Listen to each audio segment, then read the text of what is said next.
Hello, I'm Hee-Dan Chung, President of the League of Women Voters in Scarsdale. Welcome to our Village Budget Information Session. The League of Women Voters in Scarsdale is a volunteer nonpartisan political organization which promotes political responsibility through informed and active participation in government. The League is nonpartisan in that it does not support or oppose any candidate for public office. It is political in that it takes positions on selected governmental issues after serious member study and consensus. We are fully committed in principle and in practice to the National League's policy on diversity, equity, and inclusion. The League comments on local government processes such as the village budget to help support the democratic process of civil engagement in Scarsdale. We are so pleased to have Mayor Judson Harris,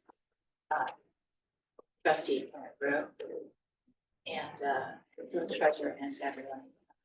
I'm turning over the program. Manager Alex Marshall. No, Marshall. Oh, that's okay. Turning over the program to Debbie Budd, our village budget promoter chair. Hi, everyone. Thanks so much for coming. We want to start by saying that we really appreciate all of the effort that you put into the budget and also throughout the year into making Scarsdale a place that we feel fortunate to live. So getting started with some general budget questions. These questions are all based on the third pass. What is the property tax levy increase in this year's tentative budget, third pass budget? Does it exceed the tax cap? And what are the key drivers of the increase? Sure. Okay, great. So we actually just filed the tentative budget yesterday, so I could speak to those tentative budget numbers. So this budget calls for an increase in the tax levy of 3.95% or $1,930,000, which does exceed the New York State tax cap. The allowable levy increase under the tax cap formula for the village of Scarsdale would be 3.02% or $1,473,394. Key drivers of this budget are increases in non-discretionary expenses, particularly pension and health insurance. Also, we have negotiated contractual salary increases. We're also facing rising operational expenses. One thing that we've spoke about during our budget meetings this year are the significant solid and organic waste disposal fee increases being passed on to us by Westchester County, as we are part of the county's refuse district number 1. Just to give you a sense, the organic waste disposal fees are increasing by 25%, and also refuse disposal are increasing by 30%. So we did have to account for those rising operational expenses, and our staff are always conscious of inflation when it comes to the cost of materials and our other labor contracts. So this is something that we're mindful of when we're putting together the operating budget. Great. Does the village receive federal funds? And if so, how much and for which services? So the biggest federal grant that we've received over the past year was for a FEMA grant for the Catherine Road Culvert Replacement Project. Stormwater is a priority, and that is something that the board has spoken about at length over multiple budget years because we recognize there are stormwater issues and concerns in the community. So that project was for a reimbursement of $1.1 million. The project is ongoing, so as we complete portions of the project, we'll continue to get reimbursement from FEMA. Another FEMA grant that we've received is for $87,000 for fire department training, and that is something that we work with the fire districts in the village of Greenburgh on. Our chief has a great relationship with those departments, and we pool together to apply for these grants to cover the majority of the overtime expenses associated with these trainings. It covers 90%. So that is something that we are grateful to take advantage of. And then other projects that we're still looking to close out. Anytime there's a natural disaster, we had a variety of projects that came about from Tropical Storm Ida, and we have one of those projects left, and we're hoping to receive about $40,000 in federal funding to cover those expenses. Same question about state funds. Yeah. Oh yeah, absolutely. So unfortunately, the way the model works with the state is a lot of it is grant driven. So it's expensive to apply for these projects, and there are winners and losers every year for a lot of these programs. In terms of stable sources of revenue, there's AIM, which stands for Aid and Incentives to Municipalities. That went up, I believe, last year. Well, we worked closely with NICOM, who advocated for New York Council of Mayors, who advocated pretty strongly with the state that it had been 15 years without an increase, which, obviously in terms of other mandates, those increased greatly, but the funding side didn't. We're trying to get that even higher. Unfortunately, I think that increase is supposed to even phase out next year, so we'll see where that goes. But we received about $48,000 in AIM funding. We also get just under $1 million in CHIPS money, which stands for Consolidated Local Street and Highway Improvement Program. Otherwise, there is something that is hopefully going to be part of the budget. I don't know if it will. I wouldn't be surprised if it isn't, called SWAP, which is for sewer and water. Again, the idea would be some baseline of funding to communities to help pay for infrastructure improvements that we know we all have. But rather than having to everyone fight over a certain pool of money, and Scarsdale doesn't typically do well in those competitions. And we're really trying to advocate for just a steadier stream of income in that regard. So we'll see where that goes. Thank you. Please discuss the village plans to use alternative funding sources to fund village initiatives, if any. So we're always looking for grant opportunities. The mayor just spoke to some of them. We're going to be putting in applications for various projects over the next year. Stormwater, again, being something that we're looking at. There's the Resilient New York program, so we're going to be exploring putting an application in for that. We also have upcoming projects that I'm sure we'll want to talk about later for our recreation assets. And we're going to be seeing what opportunities the state had just put out a press release about different recreational grant funding opportunities. So our staff are already working on that and seeing if there's any opportunities for the design portion of it, which we're looking at for this next fiscal year, or if it's something that needs to be done for further years for construction, we'll definitely explore that as well. Also, something I wanted to mention, when it comes to sources of revenue, our fees and charges are an area where we do bring in some revenue. And over this past year, we've had conversation about making Scarsdale a more film-friendly community. Something exciting to share, we actually just had a TV show, Elsbeth, filmed here at Village Hall, and they used, even this very room. So that is something that we were able to take advantage of, and we collected $20,000 in film permit fees. So I think that was a great trial, and there could be further opportunity to do filming in the future. And the new aesthetic in here is because of them, the blue. We decided to keep it because we liked it. I didn't know this. Yeah, I'll just add one other thing. We're always looking for grant opportunities, obviously. We just met with Senator Gillibrand's office specifically about some public safety opportunities. We have no idea what's gonna come from the federal government, obviously, but we do wanna we're always looking to make continued technological improvements in public safety, but we're looking to do something pretty big. So I think there may be a change to the tentative budget. Potentially, it will not impact the tax levy. It's not really going to impact anything except for just putting down that we're hoping to have a grant opportunity. And that's due next week. Yes. I think next week. So we'll have more visibility then, and we'll talk about it at our next meeting. So no private sector or philanthropic funding necessarily, all grant as alternative funding sources. Mayor@scarsdale.gov. Please send them. We'll take anything. We welcome any money. Okay. Are there any significant changes pertaining to the library in this year's budget?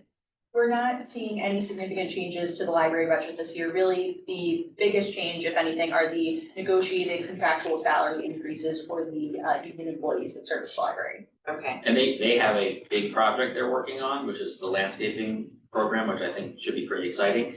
That will be funded privately. That's not being funded through taxpayer. Great.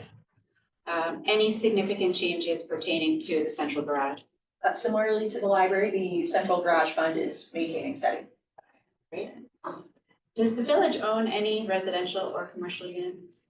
We do actually have a property that we're looking to lease for commercial purposes. It's at 1 Depot Place. You might recognize the old station building at 1 Depot One Depot Place, right, not One Depot Circle. And that was previously leased by the MTA, so many people thought of it as the MTA building for many years, but a few years ago, the MTA approached us and said, we really don't need this facility anymore. We'd like to terminate the lease, and that was an opportunity for us to look for alternative uses of that space. We did put out an RFP for cafe services to see if there's an opportunity to have a tenant there that would service the commuter crowd, particularly provide breakfast and lunch service. We've not moved forward on that yet. There's additional improvements that we'll probably want to have conversations about making to the space to have it be more ready for a tenant. And compared to recent past years, how would you describe the level and nature of the input you have received from the community regarding this year's budget?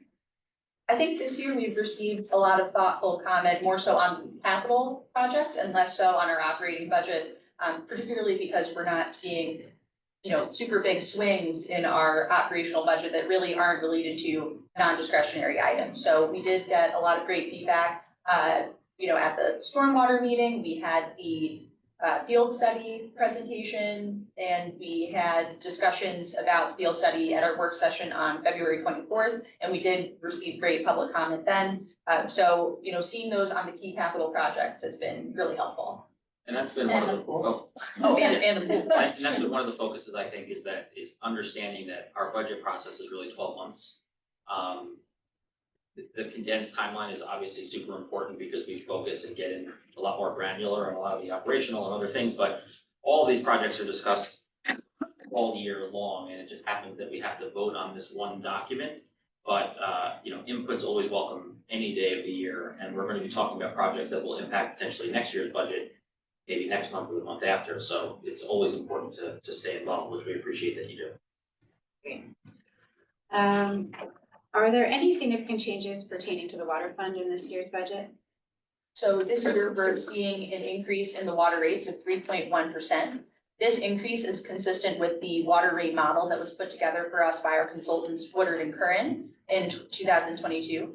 Because our water fund is an enterprise fund, we need to ensure that the water department fees can adequately cover the department's expenses, including major capital projects. You might have noticed that this past year we did the Crossway water main replacement. That was a huge undertaking, and our next big project is going to be for the water main on Carthage Road. But we do have a long-term plan for replacing water infrastructure in the community. Much of the infrastructure was installed in the 1930s, so it's due for an upgrade, and that will be costly. And the way we used to do it, there was kind of a debate every year about what the increase should be. Staff made a recommendation, we had a conversation. We wanted to get past that because we know what our needs are. It's an enterprise fund, it's self-sustaining. So when this model was built, obviously the assumptions can change depending on the market interest rates, the amount of work, scope of work, depending on, if it gets larger or smaller, hopefully. But we are able to lay out like the next 3 years of rate increases. Again, those could change. The treasurer did that, I think, a month ago. Yes, she did provide it in one of our We're meetings. happy to get you that information again, but we want to give residents, especially residents on fixed incomes, the ability to know what to expect in terms of water rate increases. I'm going to skip a few questions in the interest of time, but I did want to ask if there's anything in the budget to check on some contaminants, most of which don't have a legal limit, but which the environmental working group has identified in the Scarsdale water. That's something that we look into. Sure, so we're always testing our water. We do testing multiple times a day. Our plant operators are responsible for that, and they're preparing, the yearly water quality reports, but there's much more work that goes into generating that report that's happening all year long, and we're always making sure that we're in compliance with the Westchester County Department of Health. But within a reasonable limit, if there are other things that residents want to test for, I think we wouldn't be opposed necessarily to taking a look into that. I mean, residents can obviously do that at their own house if they want. I mean, I know residents who have done that in the past. I'm not aware of any issues with our water at all, but we always we're happy to have visibility and let residents see exactly what it is and understand what's going on in their house. Okay, moving on to staffing and personnel. Are there any open union contracts? Yes, we do currently have one unsettled contract with the Uniformed Firefighters Association, or the UFFA. We're hopeful to, work through negotiations to settle that contract soon. This past year, we were able to settle contracts with the Civil Service Employees Association, or CSEA, that's the unit that serves Village Hall, as well as 2 is our Teamsters unit, covering public works employees. What changes in village employee headcount are anticipated? So in the tentative budget, we have a decrease in our headcount of 1 full-time employee. A few years ago, our village's IT director retired, and we continued to fund that position, hopeful that we might find a replacement, but we did have discussions and, with the board, and they've been very supportive. There's opportunity there to look for different ways of supporting our IT department, and we decided to go for a virtual chief information officer. That is a contracted position that will help guide the village with strategic planning for our IT department when it comes to investment, making sure that we're purchasing the correct technology or leasing the correct technology, that we're setting it up appropriately, that we're putting policies in place that are going to set us up for success in the future, because the technology is constantly changing and we're looking for new opportunities to increase efficiencies. But it's important that we have a firm that has a robust background provide us with that strategic knowledge, and it will help reduce personnel costs by having this be contracted service.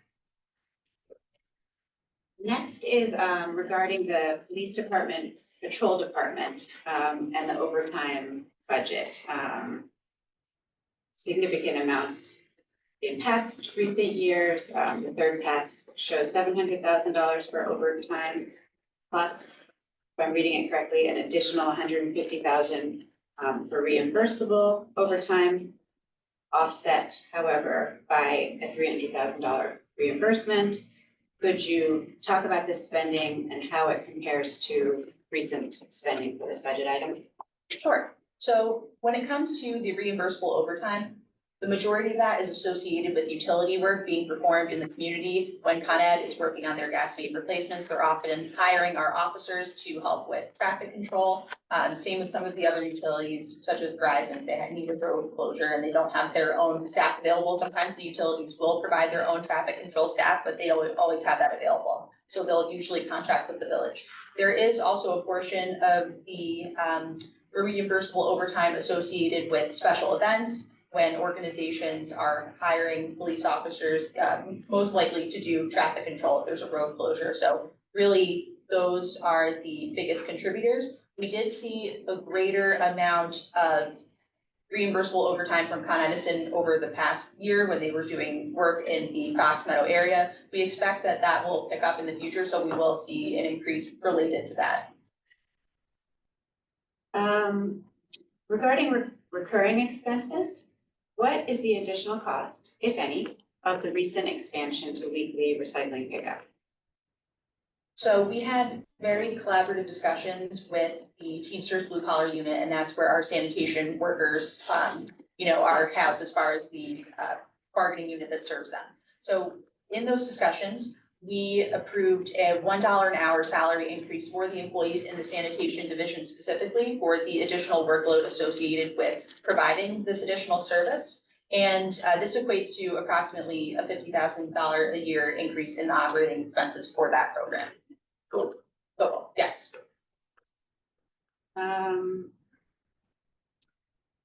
Not arguing with it, but I am curious, why did the village board propose increasing the street tree budget from $35,000 to $50,000? We like trees.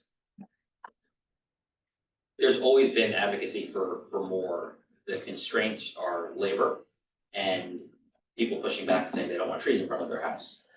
We have other places that we can put them, and I think we're doing a better job now going forward of informing residents of the ability to get those trees. So we were excited to increase that and try to do our best to make sure we plant them all. Regarding capital projects, could you please describe the stormwater improvements, you touched on this, Alex, but that have been completed in the past 3 years, what's anticipated to be included, and what is included to be in the debt issuance in fiscal years 2027 and 2028?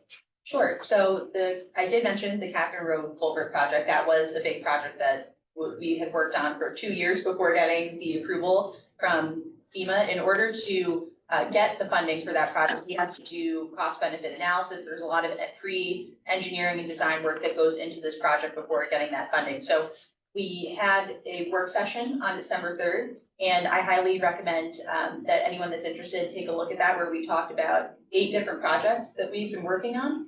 In the most immediate future, we're looking at improvements to the the middle school area and also the upper Sheldrake area. Studies are being done, and we're hoping that over the next couple of months, the projects will have greater readiness to move on to further design and construction. In the future years, we're looking at the areas George Field Park, Griffin Avenue. That could be a joint effort with the town of Mamaroneck as well. We have had conversations about that Griffin, does half of the street is in the town of Mamaroneck, and then also the Chesterfield, Ogden Road, Paddington area. When we look at this, we look at obviously what's going to happen upstream, what's going to happen downstream, but also we invest, I'm making this up, $1 million in a project. Is that going to help one house? Is it going to help 10 houses? And that obviously helps us prioritize what to start with. We want to have the biggest impact we can.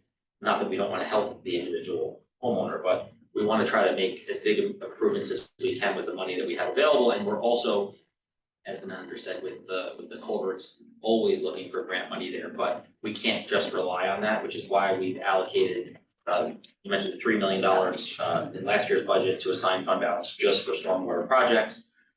And we're looking at debt for a lot of these projects because they have to get done. And Mayor, since you mentioned the $3 million that the board has set aside, we are going to be using $200,000 of that in this upcoming fiscal year to pay for projects. Could you talk about the anticipated plans, costs, and funding sources for the work resulting from the field study? Yeah, sure. It's a lot, but we think that we're trying to look holistically at a lot of deferred maintenance.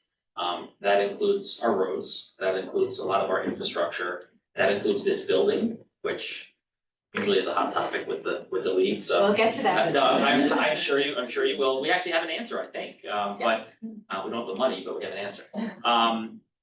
This is a pretty big project. We've allocated about $1.7 million for design and engineering for the 2 projects, which is Crossway and Winston Field, and also Boulder Brook in the upcoming fiscal year.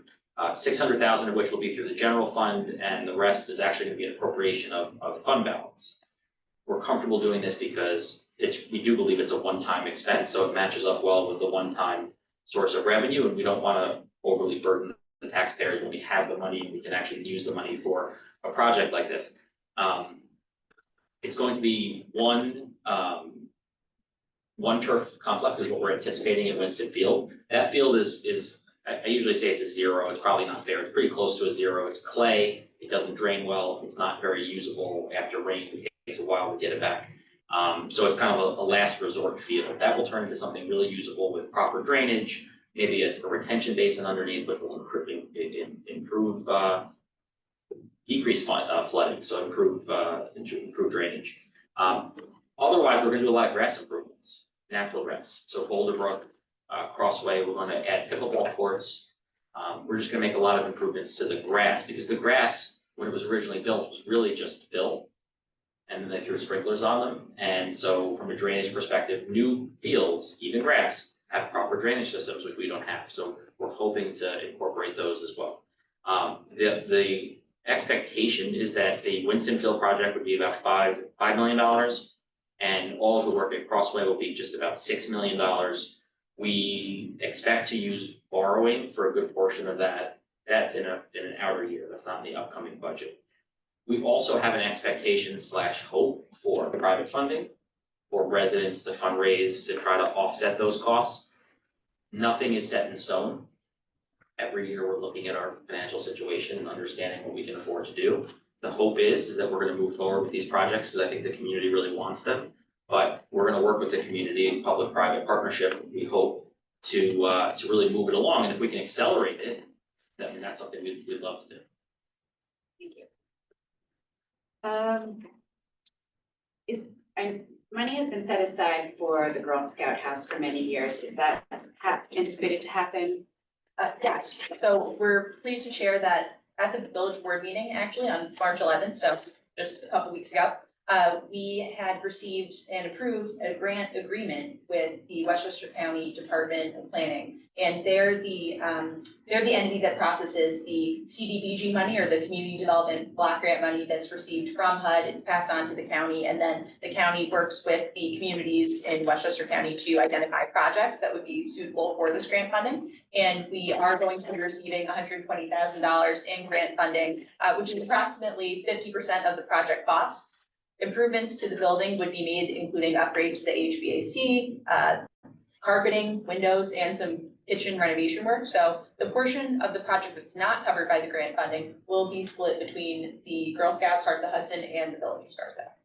So will the village's portion still be 100,000? We're hoping that it would be a bit less now that we've received this portion of the grant. I'm estimating that it would be about $60,000.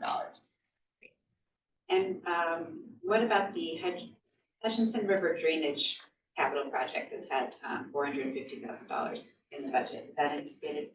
So due to a review of the design of what that project would entail, we found that there would be really not a great benefit to the Scarsdale community from that project. So we've decided to pivot and focus more on the other projects that were identified as part of that stormwater meeting with our consultants. Those other 8 projects are going to be the priority for the time being. But New Rochelle is still working on that project.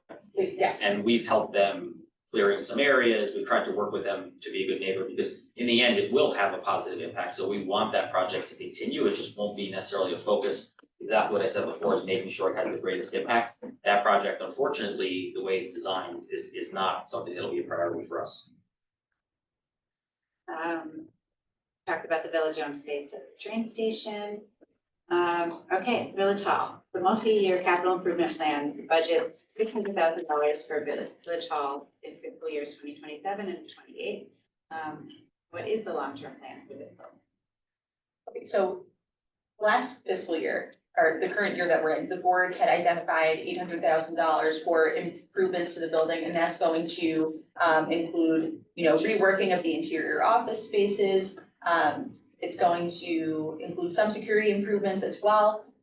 Long-term, though, that you mentioned that $600,000 and beyond, what's the vision for this building? We want to continue to invest in Village Hall and make improvements so that it can continue to be a functional space for the staff and the community to use in the future. That will include maybe meeting spaces, making sure that those are suitable for different types of meetings, like, improvements to this room is something that we're going to be looking at in the other spaces in Village Hall. Improvements to the HVAC. I know that we've gotten comments about some rooms are very hot, some rooms are very cold. We completely understand, and there are upgrades that are necessary and due. And then improvements to the roof. We are going to be at the point where the roof, needs a replacement, not improvements. It will need full replacement. So that is something that we're aware of as a future cost. We're at an important point, because for so many years, we've talked about this magical new Village Hall. We've all heard it. Supposedly it's being built, we're over there. Is that really happening? I mean, are we really building a new building? I don't think so. That's just my expectation. And so we have to make a decision. We're going to stay in this building. Our staff deserves a great working environment.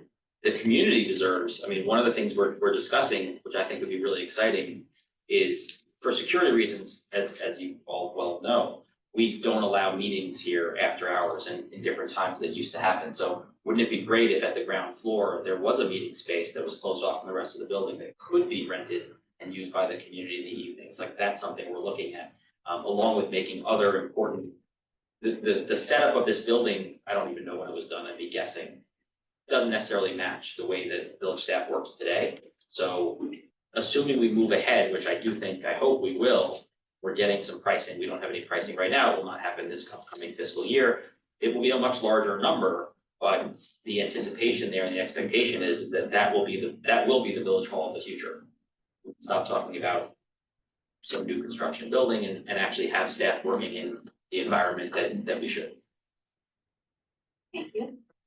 Besides investing in trees, are any projects related to sustainability planned for the Yes. upcoming year? So we're continuing to invest in a sustainable fleet. Right now, we have a dozen electric vehicles that are in our fleet, and we're always looking to add more. We are awaiting the arrival of our electric garbage truck and also our electric Go4 scooter prototype. So that'll be exciting. We actually just received $50,000 in NYSERDA grant money towards that project. Just want to add one thing about that project. Yeah. So that Go4 was custom made for us when Benny was still here, to replace the Cushman. And they've been pretty good. We want to move them to electric. Just to set expectations, it's made in Canada. So there we go. There's the tariff question, which will impact how much it costs. I don't know what delivery is. I don't think any of us know if there will be tariffs tomorrow or not, but it's just something to be cognizant of. Sorry. Oh, no, thank you that's a great point. That is something that we'll be mindful of with fleet costs. Can I just ask a clarifying question? What are those used for? The carts that come around the back of your house, rather than having. Those, yes. Yeah. Got it, thank Have you. a cover to keep garbage from blowing all over the street. We can talk about that. Yeah.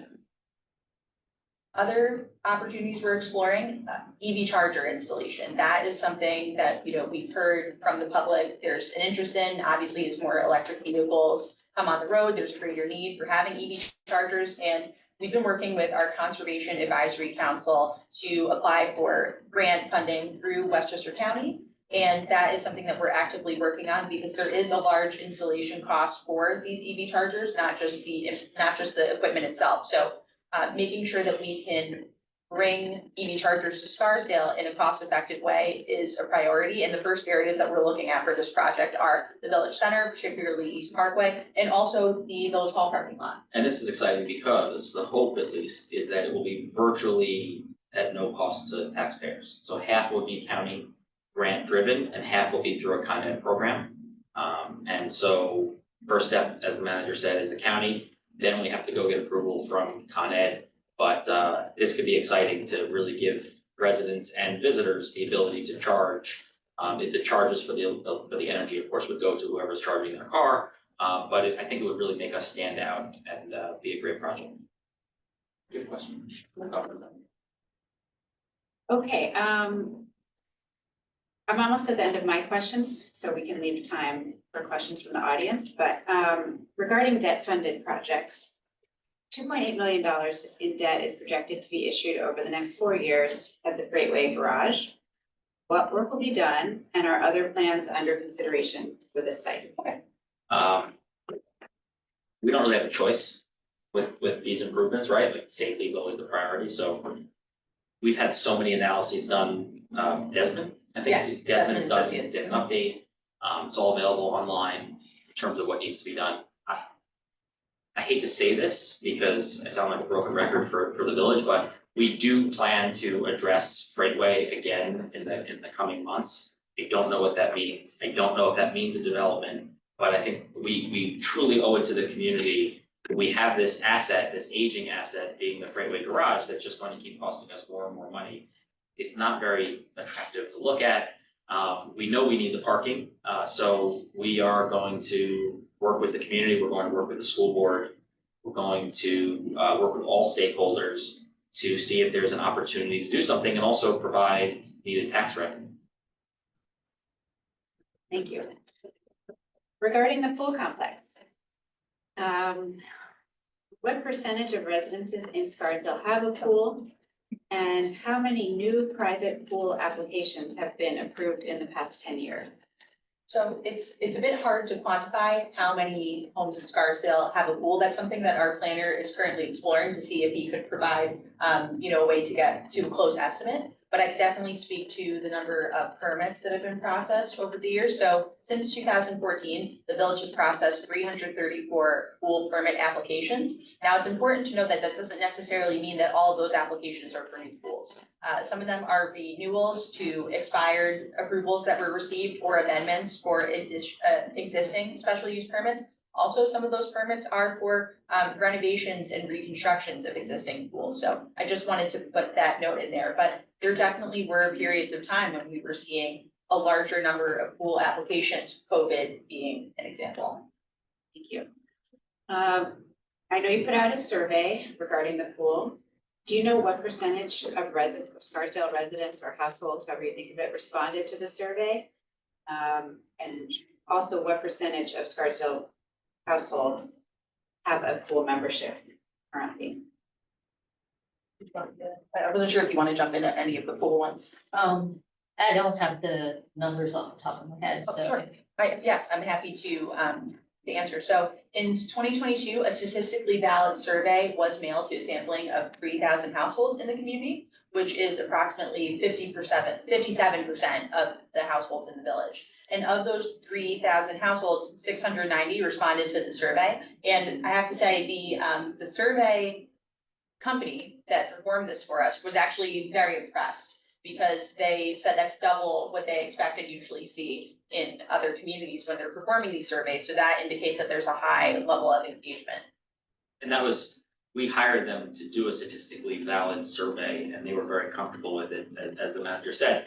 What I think was also helpful was, we did a non-scientific poll or study, same questions available on our website, and the answers were pretty close.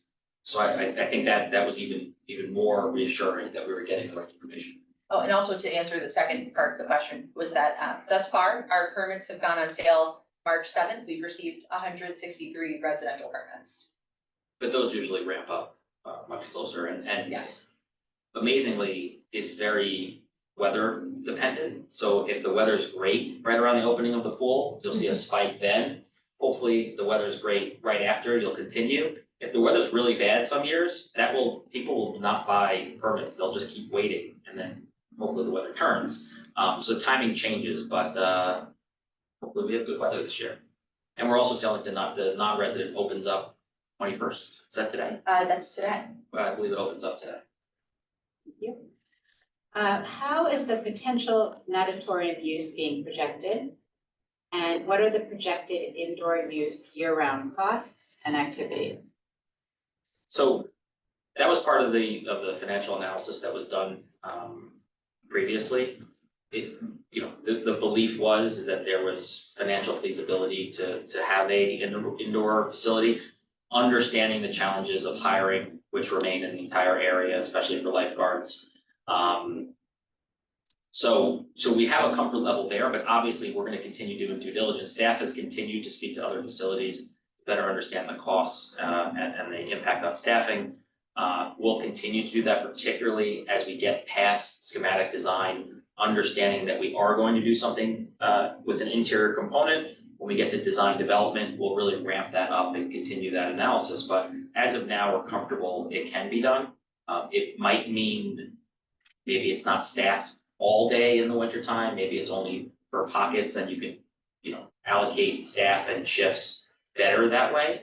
But we'll make it work for the community, and I think the indoor component is something the community really wants. And I think the challenge I think that the board is having is the idea of spending $40 million on something that's for 3.5 months. No one disagrees that the pool is a really significant amenity for our community, but we want to make sure that we're doing the best with the taxpayer dollars. We anticipate it still being an enterprise fund from an operational standpoint. We don't want to set any expectations that the capital part will be self-sustaining. We don't believe that the enterprise fund can pay for the debt service on the improvements. We do believe that will have to be funded by the taxpayers.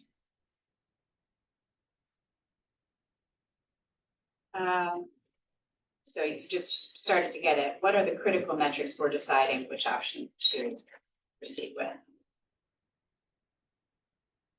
So, yeah, sure. Okay, cost, I think we spoke about is going to be a big consideration, both the upfront capital costs and the operating expenses. But once we're further into the design development process, we anticipate having additional public conversations about, which direction to proceed with. And finally, what is the anticipated timeline for these conversations and the referendum and confirmation of the size of the bond? Timeline is still a question mark. Some of it will depend on when we're ready, and some of it will actually depend on if it falls in between two seasons. I mean, our hope is to start right after the next season.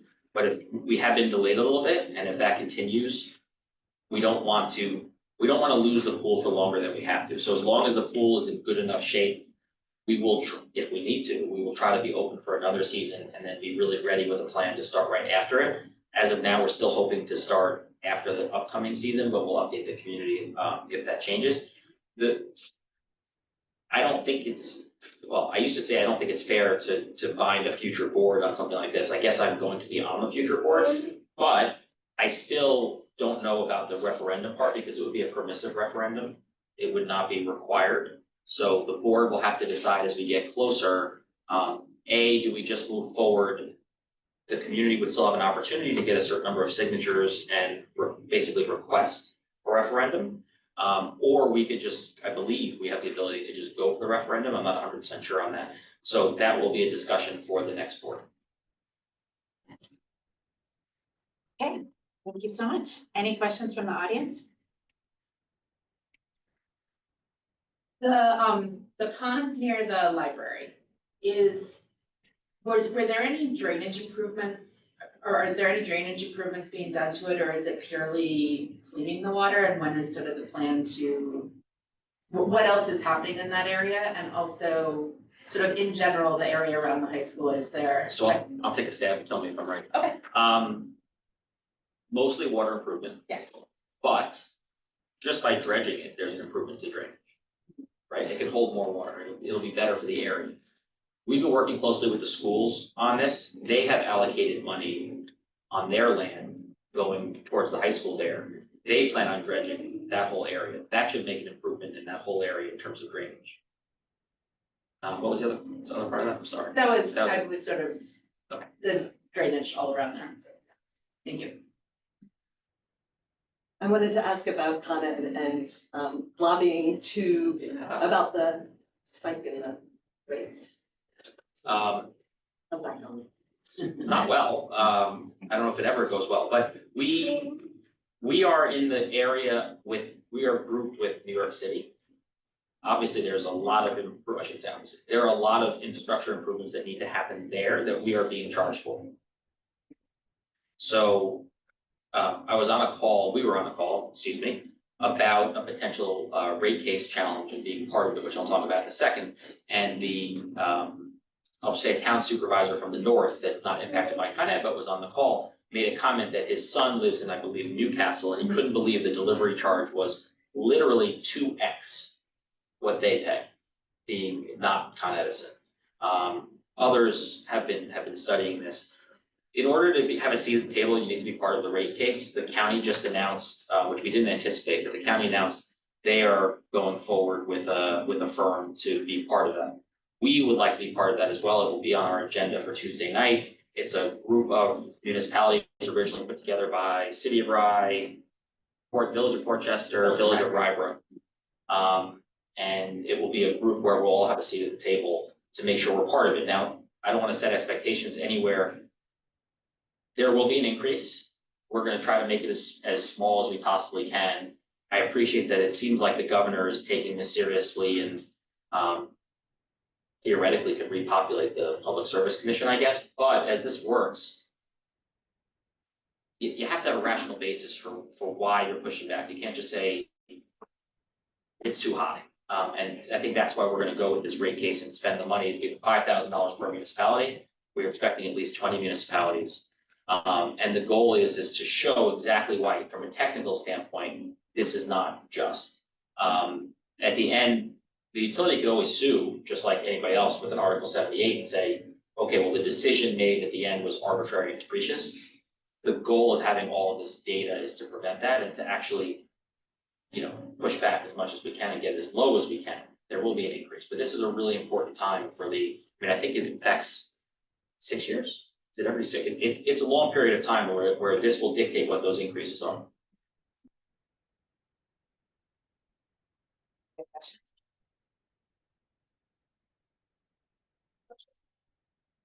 Thank you all for attending the village information session of the Legal and Voters of Scarsdale. Next on the calendar is our spring book club. We will be discussing Master Slave Husband Mike Whalen. For more information, please go to our website, email us. Thank you so much again. Ms. Marshall, and of course trustee for joining us. Thanks for having us. Thank you. Thank you.